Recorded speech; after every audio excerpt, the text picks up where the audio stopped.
Hi, thank you for watching the WEBATHON live here on Wake Up Media Network.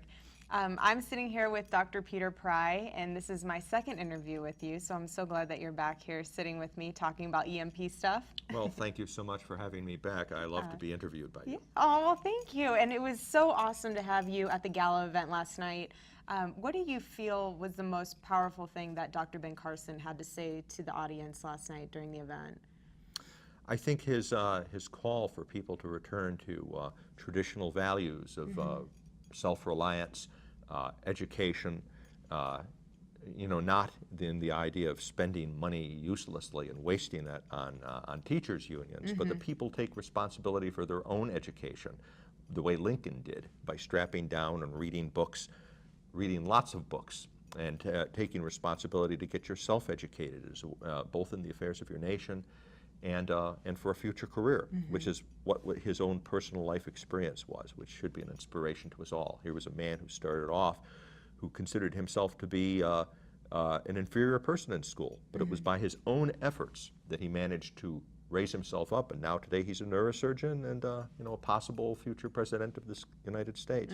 And I thought it was interesting too that his mother made him read, and him and his brother, they had to read books and do book reports for her, even though she didn't even really read the book report, but it was interesting. He said she herself was not able to read. Right. Well, it is an eternal verity that the hand that rocks the cradle rules the world, and that mothers play this crucial role in the future of their children, including in education. It's been true for hundreds of years, and it continues to be true today, despite the vast educational bureaucracy we have that seems to be failing everywhere. Right. And before I get into the two questions that I have about some current events that are going on, I just wanted to touch quickly on the topic of Black Start after interviewing Petrea Patrick about some things, and you were in the trailer of it all. Why do you think that movie and documentary is going to be very important for the American citizens to see? Well, Congress and the Department of Defense, scientists, major scientists who understand the EMP threat to the electric grid have been trying to educate the public about this ever since the information was declassified in 2008 without much success. A lot of people have still never heard about EMP, and they don't know that it's real. They don't understand the catastrophic consequences. A lot of them think it's a matter of science fiction. Right. Hopefully the movie won't reinforce that impression, because I understand it's also to be accompanied by a serious documentary that includes many of these people, like Dr. William Graham, who's the free world's foremost expert on electromagnetic pulse. And so it will be an easy way of people to get an education and be entertained, hopefully, at the same time, and being warned, about the most serious threat that our civilization faces, which is a natural or a nuclear electromagnetic pulse. For sure. And speaking of something that's going on right now with NASA, I know we were just talking about it a little bit ago, and you said you saw it on the news also. NASA just kind of reported that we're going to be having an asteroid come close to the Earth tomorrow, Sunday. When they say close, what do they mean? I mean, how far is close in relative to the word itself?